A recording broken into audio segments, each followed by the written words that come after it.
Mum's কিচেনে আপনাদের সবাইকে জানাই অনেক অনেক ভালোবাসা আর দুয়া। কাছে হোক বা দূরে, দেশ বা দেশের বাইরে, যেখান থেকেই আমার ভিডিওটা দেখছেন, সবাইকে বলছি খাবারের গন্ধে মন ভরে যাক। আশা করি সবাই ভালো আছেন। আজ আপনাদের সাথে শেয়ার করতে যাচ্ছি একদম বাড়ির মতো রেসিপি। আমি যেভাবে বানাই ঠিক সেভাবেই দেখাবো আপনাদের। আজ বানাবো মজাদার, সহজ আর খাসা ডিম দিয়ে মূলো শাক ভাজা। কম উপকরণ, কম সময়, কম খরচা, কিন্তু স্বাদে পুরাই রাজকীয়। তাই আমার সঙ্গে থাকুন। এই মূলো শাকটা আমি ভালো করে পরিষ্কার করে নিয়েছি। সব মাটি ধুলো ধুয়ে ফেলেছি। এখন একদম ঝকঝকে আর টাটকা। এখানে আছে আমার মূলো শাক আর মূলো। মানে শুরুতে দুটো আলাদা ছিল, একটা মূলো আর একটা মূলো শাক। এই দুটো একসাথে মিলিয়ে আজ বানাবো মূলো শাক ভাজার রেসিপি।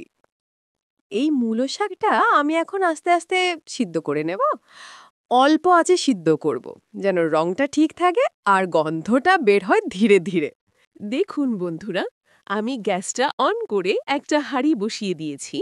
তার মধ্যে পানি দিয়েছি, বেশি না, ঠিক যতটুকু দরকার।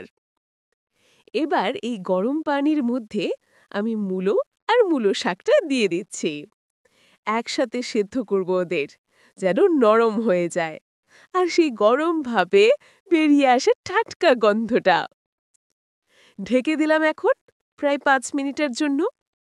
এভাবে আস্তে আস্তে সেদ্ধ হলে শাকটা ঠিক যেমন লাগে তেমনি গন্ধেও হবে দারুণ। এই সময়টাতে রান্নাঘরটা গরমভাবে ভরে যায় আর মূলো শাকের গন্ধে মনে হয় গ্রাম্য বিকেলের বাতাস বইছে। চলুন দেখি, একটু পরে শাকটা নরম হয়ে এলে আমরা পরের ধাপে যাব, তেল, ফোড়ন আর সেই মজার ভাজার অংশে। দেখুন বন্ধুরা, মূলো শাকটা এখন সুন্দর করে সেদ্ধ হয়ে গেছে। এখন শাকটা ছেঁকে নেব। সাবধান, পানি গরম। একটু সতর্কতা, আমি এখন গ্যাসটা অন করে কড়াইটা বসিয়ে দিয়েছি। কড়াইটা গরম হয়ে গেছে। এখন এর মধ্যে একটু তেল দিয়ে দিলাম। তেলটা গরম হয়ে এলে আমি একটা ডিম দিয়ে দিলাম। ডিমটা আমি এখন লাল করে ভেজে নেব, একদম সোনালি রঙে, যেন দেখলেই খেতে ইচ্ছে করে। আপনারা কখনো খেয়েছেন ডিম দিয়ে মূলো শাক ভাজা? যদি না খেয়ে থাকেন তাহলে আজই বানিয়ে দেখেন। এইভাবে একবার বাড়িতে ডিম দিয়ে মূলো শাক ভাজা খেলে বিশ্বাস করুন বারবার খাবার ইচ্ছে হবে। যারা আগে কখনো মূলো শাক খেতেন না তারাও বলবে, উফ, এত মজার হয় নাকি! ছোট বড় সবাই খুশি হয়ে খাবে। এত সুন্দর স্বাদ যে বলার মতো না। মনে হবে শৈশবের গ্রামের রান্নাঘরটা আবার ফিরে এসেছে। ডিমটা এখন একদম লালচে হয়ে গেছে। ডিমটা আমার এখন একদম সুন্দর করে ভাজা হয়ে গেছে। ওটা আমি তুলে রেখেছি পাশে। এই যে তেলটা আছে কড়াইতে, এই তেলেই এখন করব আসল কাজ। এর মধ্যে আমি দিয়ে দিচ্ছি কাঁচা লঙ্কা, পেঁয়াজ আর একটু রসুন। শুনছেন তো কেমন ছড়ছড় করছে? এই গন্ধটাই কিন্তু রান্নার আসল মজা। এখন আমি এগুলো আস্তে আস্তে ভেজে নেব, যতক্ষণ না পেঁয়াজটা লালচে হয়ে আসে। পেঁয়াজ লাল হলেই বুঝবেন রান্নাটা ঠিকঠাক পথে আছে। দেখুন, ধীরে ধীরে পেঁয়াজটা লালচে হয়ে যাচ্ছে। এই মুহূর্তটাই একদম জাদুর মতো লাগে।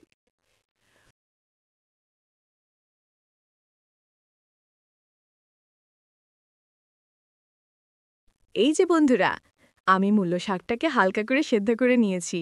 দেখেন না কেমন নরম আর রংটা একদম টাটকা হয়ে গেছে। এইটা আমার এখন লালচে হয়ে গেছে, মানে পেঁয়াজ, লঙ্কা, রসুনগুলো একদম ঠিকঠাক ভিজে উঠেছে। গন্ধে মনে হচ্ছে আহা, গ্রামের দুপুরি সেই রান্নাঘরের গন্ধটা ফিরে এসেছে। এখন আমি যে মূলো শাকটা সেদ্ধ করে রেখেছিলাম ওটাকে আস্তে আস্তে কড়াইতে ঢেলে দিলাম। এই যে বন্ধুরা, আমার মূলো শাকটা একদম সুন্দর করে ভাজা হয়ে গেছে। দেখেন না কেমন লালচে হয়ে উঠেছে। এখন আমি যে ডিমটা আগে ভিজে রেখেছিলাম ওটা দিয়ে দিলাম এই শাকের মধ্যে। ডিমটা শাকের সাথে মিশে যাচ্ছে। এই ঘ্রাণটা পেলে কিন্তু না খেয়ে থাকা যায় না। ডিমটা আমি হালকা করে ভেজে নেব শাকের সাথে, যেন শাকটা ডিমের সাথে গিয়ে লেগে থাকে, ঠিক যেমন গ্রামের রান্নাঘরে আম্মা বানাতেন। আমাদের গ্রামে কিন্তু এই ডিম দিয়ে মূলো শাক ভাজা বড়দেরও প্রিয়, ছোটদেরও খুশির খাবার। গরম ভাতের সাথে 1 চামচ মূলো শাক, আহা! এই সুখটা বোঝানো যায় না। আমার ডিম দিয়ে মূলো শাক ভাজা এখন পুরো রেডি।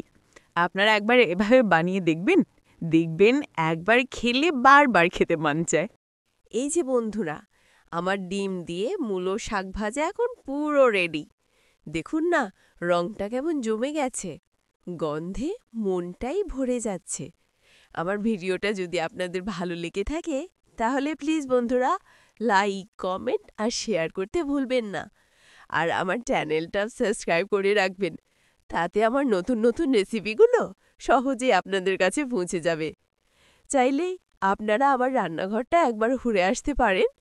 এখানে প্রতিদিনের ছোট্ট ছোট্ট গল্পে লুকিয়ে থাকে অনেক ভালোবাসা আর স্বাদ। আপনাদের কাছে আমার রইল অনেক অনেক ভালোবাসা আর দোয়া। সবাই ভালো থাকবেন, সুস্থ থাকবেন।